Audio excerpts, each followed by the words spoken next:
Hi, I'm Tim. Welcome to our channel and thanks for logging on. If you enjoy these videos, do me a favor and subscribe to our YouTube channel right here at Watchbox Reviews. I would really appreciate it, and I promise to update daily. If you love this watch, you could see it and you could purchase it on our website, thewatchbox.com.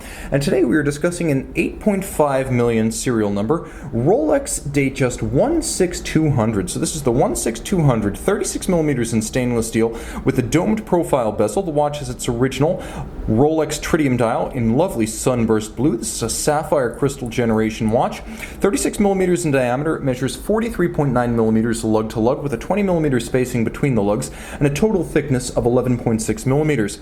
The watch wears easily on my 16 centimeter circumference wrist. The nice thing about the Datejust is that since it bowed in 1945, it has not changed much, so the classical profile and dial layout is iconic and enduring. Now the timepiece features a bracelet that is a 78360 with 558B end links. I'm going to get real close here, bring everything back into focus, and discuss the bracelet. As you can see, pivoted end links and hollow centers, as this is old school Rolex bracelet construction, but it retains its structural integrity. It has no more rattle than when it left Geneva, and they all came with a little bit of rattle inherent. You can see removable links are fixed by screws, even then, no pin sleeves here. The clasp is stamped out and in good condition. Tolerances remain crisp, and you can see several different alternate anchoring points for the bracelet inside the clasp, so you can fine-tune without necessarily adding or removing links. You can do that too. You can do both. You'll also appreciate that the watch has been minimally refinished. The crown remains fairly well defined, and you can see, I'm going to show you the four lugs of the watch. They remain full and symmetrical. And note, we are past the era of the perforated lug Datejust here. Satin finish on their top.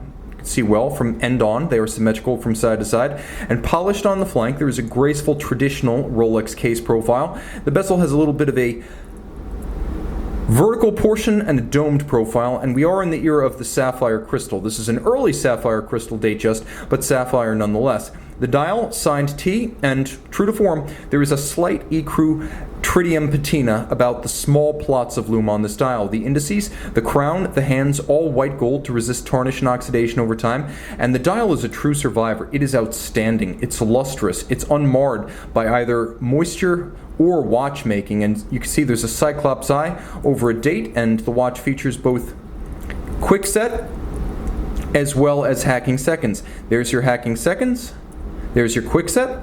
Inside the case, an early version of Rolex caliber 3135, 31 joules automatic winding, water resistant down to 100 meters, 48-hour power reserve, beaten away at 28,800 vibrations per hour, full balance bridge and a free spring index for shock resistance, a handmade Breguet overcoil hairspring, adjustment in 5 positions, the overcoil and the 5-position adjustment, allowing the watch to earn a COSC Swiss chronometer certification. This is a good-looking daily driver vintage watch.